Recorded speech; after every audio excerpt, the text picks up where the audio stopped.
Crois-tu à la chance? Eh bien, ces gens-là croient vraiment à la chance et au destin. D'une ville souterraine à une ville en forme d'homme, voici 15 découvertes accidentelles qui changent le monde. Numéro 15. De Racuyu, la ville souterraine. La plupart des gens s'attendent au pire lorsqu'ils doivent réparer quelque chose chez eux. Mais cet homme a eu la surprise de sa vie lorsqu'il est tombé sur une ville abandonnée derrière le mur de sa maison. Dans les années 1960, un propriétaire turc qui essayait de rénover sa maison a abattu un mur. Et, au lieu de tuyaux ou de vieux carreaux, il est tombé sur une ancienne ville souterraine connue sous le nom de Racuyu, un lieu désormais reconnu comme l'une des découvertes archéologiques les plus importantes.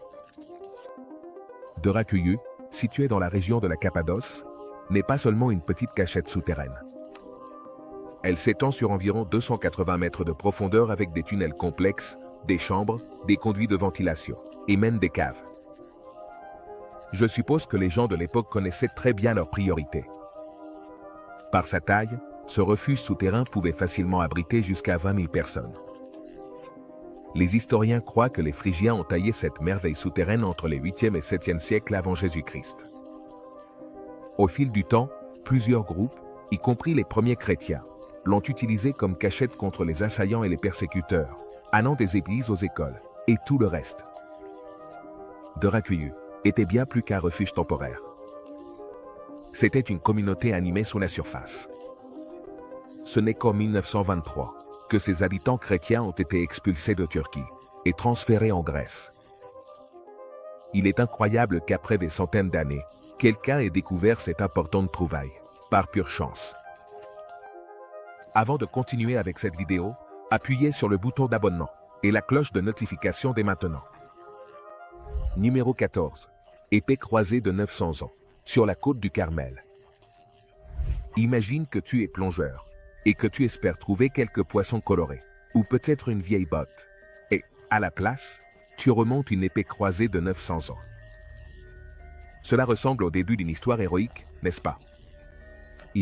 Cela s'est produit en 2016. Alerte spoiler, l'épée n'a pas donné de super pouvoir aux plongeurs. La relique médiévale a été trouvée par un plongeur qui explorait les eaux près de la ville israélienne de Haïfa. Les experts pensent que l'épée, couverte de balanes, appartenait à un chevalier croisé, un guerrier qui a participé aux campagnes militaires sanctionnées religieusement menées en Europe à l'époque médiévale. La lame, impeccablement conservée, et qui a dû participer à d'innombrables batailles et duels, reposait au fond de la mer, attendant patiemment pendant des siècles d'être découverte. Mais la véritable merveille n'est pas l'épée elle-même. Mais comment elle a fini là? A-t-elle été perdue lors d'un naufrage? A-t-elle été abandonnée après une escarmouche côtière? Ou peut-être qu'un chevalier a décidé de se consacrer à la vannerie sous-marine et l'a laissé tomber? Peut-être ne le saurons-nous jamais. Après tout, il n'y avait rien autour de l'épée qui puisse donner un indice sur l'identité de son ancien porteur. Alors si tu vois un objet suspect incrusté de créatures marines au fond de la mer, tu devrais peut-être l'examiner de plus près. Qui sait? Peut-être as-tu découvert un artefact perdu dans le temps. Numéro 13. L'armée de terracotta. En 1974, 2 agriculteurs de 11 ans espéraient passer une journée productive à creuser des puits. Ils ne s'attendaient pas à découvrir la pointe de l'une des découvertes archéologiques les plus importantes du XXe siècle. Au lieu de l'eau, ils sont tombés sur une vaste chambre souterraine remplie de rangées et de rangées de guerriers en terre cuite, chacun avec une expression faciale unique, prêt pour la bataille.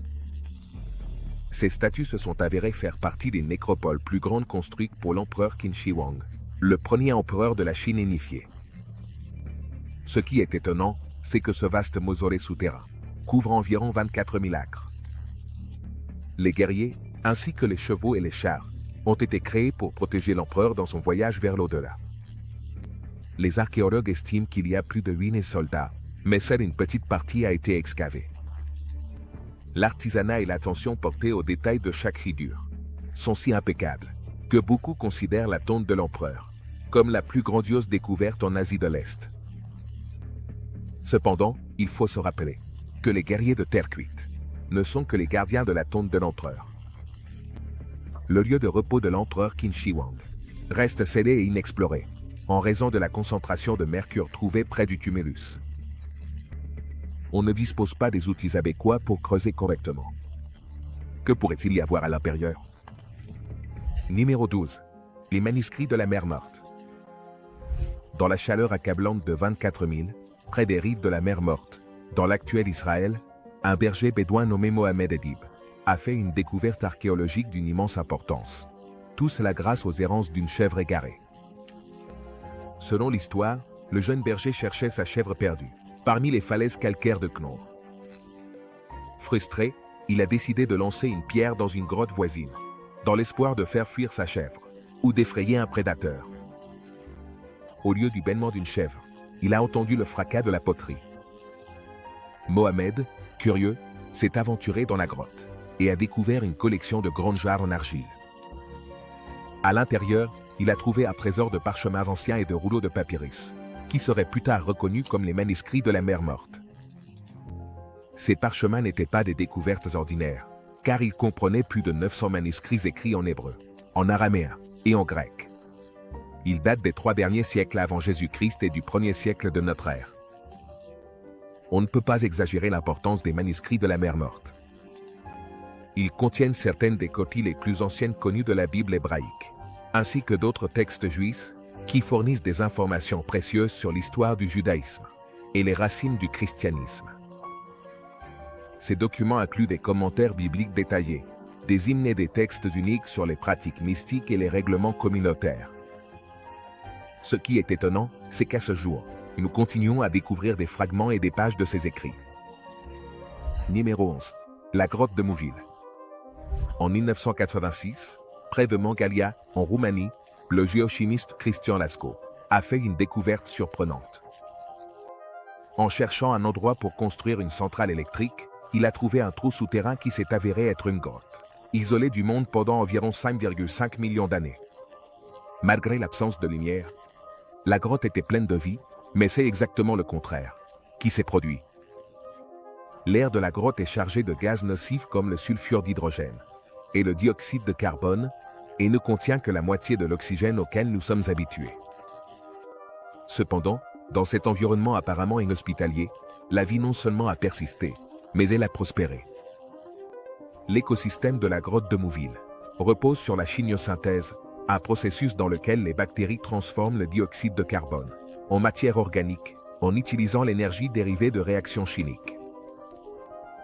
À Mouville, plus de 48 espèces ont été découvertes, y compris des araignées, des scorpions aquatiques et des mille-pattes, dont 33 ne se trouvent nulle part ailleurs sur Terre.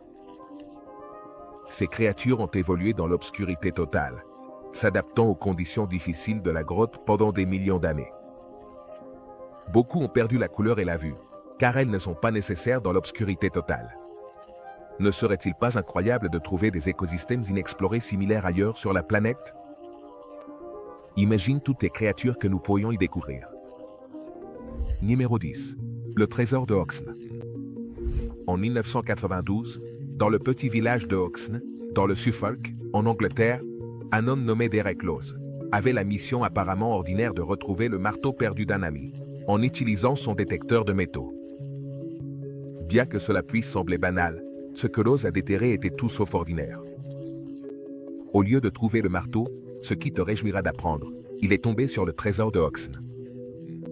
Le trésor de Oxne est le plus grand trésor de pièces d'or et d'argent de la fin de l'Empire romain trouvé en Grande-Bretagne, avec plus de 14 865 pièces, et environ 200 pièces de vaisselle et bijoux en argent et en or.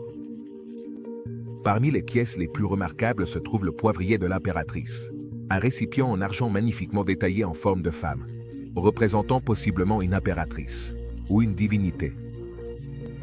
Les historiens croient qu'il a été enterré pour sa protection durant une période de troubles politiques et d'incertitude, à la fin de la domination romaine en Grande-Bretagne. Il est très probable que les propriétaires originaux de la propriété avaient l'intention de la récupérer à un moment donné dans le futur. Cependant, pour des raisons inconnues, ils ne sont jamais revenus. Bien que des recherches aient été menées, aucune preuve n'a été trouvée pour expliquer leur décision. Cela a déconcerté les historiens et a généré différentes théories. Certains croient qu'ils ont trouvé plus de richesses dans d'autres terres et ont continué à explorer, tandis que d'autres pensent qu'ils ont rencontré des obstacles insurmontables. Dans tous les cas, cette énigme continue de fasciner et de susciter le débat parmi les chercheurs. Numéro 9. L'Onde de Murray. Dans l'intérieur reculé de l'Australie méridionale, en 1998, un mystère a émergé qui déconcertait les habitants et les experts. L'Onde de Murray. L'Onde de Murray est un immense géoglyphe, un dessin sur le sol réalisé par la disposition de pierres, ou la modification du paysage. Il représente un homme indigène australien chassant avec un boomerang ou un bâton. Cette immense figure a été aperçue par hasard par un pilote survolant l'Australie méridionale. Étant donné sa taille, le géoglyphe ne peut être pleinement apprécié que depuis les airs. Malgré des recherches exhaustives, l'origine et le but de l'Onde de Murray restent un mystère. Il n'existe pas d'explication convaincante sur sa création. La découverte de cette figure a suscité un grand débat et une fascination dans les domaines de l'archéologie et de l'histoire. Les chercheurs ont étudié pendant des années pour percer les mystères entourant l'Onde de Murray, mais jusqu'à présent, aucune hypothèse n'a réussi à fournir une explication définitive. Certains experts suggèrent que le géoglyphe pourrait représenter un héros ou un chef tribal, avoir une signification religieuse ou astronomique.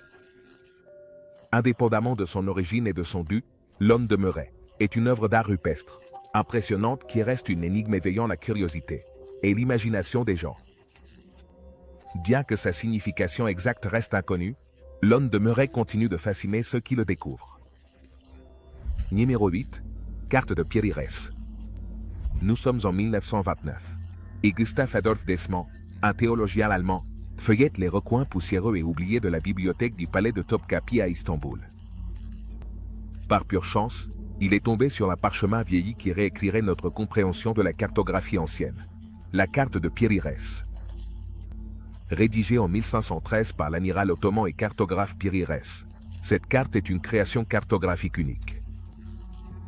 Elle est non seulement connue pour sa description détaillée des côtes européennes et africaines, mais aussi pour une caractéristique étrange, sa représentation d'un continent ressemblant à l'Antarctique.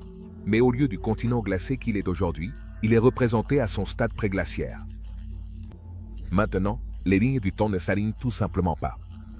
Comment Pierre-Irès a-t-il pu dessiner avec précision l'Antarctique dans son état antérieur, à une époque sans glace depuis des millions d'années? Certains disent que le cartographe était un voyageur dans le temps, tandis que d'autres proposent des théories extraterrestres et de localisation erronée. Indépendamment de la vérité, cette carte est l'une des créations les plus étonnantes de l'histoire. De plus, son impact dans le domaine de la cartographie a été indéniable. Cette carte a été étudiée et admirée au fil des ans. Sa représentation géographique détaillée a fourni des informations précieuses sur les territoires explorés et a contribué à l'avancement des connaissances géographiques. Sans aucun doute, cette carte est historiquement importante dans la cartographie et reste une source d'inspiration pour les futurs cartographes et explorateurs. Numéro 5. Le mécanisme d'Anticythère. En 1901, un groupe de plongeurs d'éponges cherchant refuge d'une tempête près de l'île grecque d'Anticythère a décidé de plonger dans la zone pour passer le temps, en attendant des éponges. L'un des plongeurs est remonté à la surface avec la nouvelle d'une épave remplie de statues, de pièces de monnaie. Parmi ces trésors se trouve le mécanisme d'Anticythère, qui est maintenant connu comme l'une des découvertes archéologiques les plus précieuses. On pense que cet artefact date du 1er siècle avant Jésus-Christ. Et, aussi incroyable que cela puisse paraître, il est soupçonné d'être l'un des premiers ordinateurs jamais créés. Sonder, suivre les événements célestes, prédire les éclipses lunaires et solaires, et même reproduire l'orbite irrégulière de la Lune. Oui, les anciens Grecs avaient leur propre calculatrice astronomique. L'impressionnant et complexe assemblage de plus de 30 engrenages en bronze révèle la capacité technique étonnante et avancée des civilisations anciennes. Il est vraiment surprenant de penser à quel point nos ancêtres étaient ingénieux et brillants, ayant réussi à créer et manipuler de tels mécanismes avec une précision et une dextérité exceptionnelles. Ils avaient une capacité étonnante à créer quelque chose d'une sophistication si extraordinaire qu'elle dépassait leur époque. De plus, cette habileté leur permettait d'innover et de développer des idées avant-gardistes et révolutionnaires dans leur domaine. Numéro 6. Sphère du Costa Rica. Tu as sûrement entendu parler de tomber sur un trésor caché. Mais que dirais-tu de trébucher littéralement sur une mystérieuse boule de pierre géante? Dans les années 30, alors que les travailleurs de la United Fruit Company défrichaient la jungle du delta oriental du sud du Costa Rica pour planter des bananes, ils ont déterré quelques surprises. Il ne s'agissait pas d'or ou d'anciens artefacts, mais d'énormes sphères de pierre parfaitement rondes. On peut dire que ces travailleurs ont été perplexes face à ce qu'ils ont découvert. Connus sous le nom de sphères de pierre du Costa Rica, ou les bolas, ces artefacts intrigants mesurent de quelques centimètres à plus de 2 mètres de diamètre. Et certains pèsent jusqu'à 16 tonnes. Fabriqués à partir d'une roche ignée dure appelée granodiorite, de nombreuses sphères ont une forme d'une perfection impressionnante. À ce jour, la finalité et les méthodes utilisées pour créer ces sphères restent un mystère. On croit largement que les énigmatiques sphères de pierre ont été créées par d'anciens peuples indigènes de la région. Bien qu'il y ait un débat sur le fait que leur but soit spirituel ou esthétique, ces magnifiques structures de pierre, dispersées dans toute la zone, ont laissé perplexes archéologues et visiteurs, en raison de leur taille impressionnante et de leur beauté. Quel que soit leur but original, ces énormes sphères de pierre continuent de captiver les observateurs, étant des témoins silencieux de l'ancienne culture et des compétences techniques des peuples indigènes. Numéro 5. Herculanum. Vous avez probablement entendu parler de Pompéi, la ville qui a été détruite et réduite en ruines par la colère du Vésuve. Il est possible que vous ayez même visité cet endroit un jour, mais êtes-vous familier avec le nom d'Herculanum? Si la réponse est non, alors c'est le moment parfait pour que nous nous plongions dans ce site historique fascinant. Bien que Pompéi soit célèbre, Herculanum mérite également d'être exploré. Rejoignez-nous dans cette passionnante aventure pour découvrir l'histoire et les secrets d'Herculanum, un lieu incontournable pour les amateurs d'archéologie et de culture ancienne. Un fermier du sud de l'Italie essayait de creuser un puits, mais au lieu de trouver de l'eau, il a creusé directement dans un ancien théâtre. Ce fut la première vision d'Herculanum depuis qu'il a été englouti par l'éruption du Vésuve, en l'an 79 après Jésus-Christ. Situé plus près du Vésuve que Pompéi, Herculanum a fait face à une attaque rapide de coulées pyroclastiques surchauffées. Or, bien que cela semble dévastateur, et cela l'a vraiment été, tout le site a été conservé presque parfaitement grâce à la chaleur extrême et à l'enfouissement rapide. De nombreux matériaux organiques, comme le bois et les aliments, se sont conservés exceptionnellement bien, y compris des bâtiments à 2 étages avec des poutres en bois et des rouleaux intacts. C'est un mystère pourquoi Pompéi est la seule à continuer d'apparaître dans les livres et les formulaires.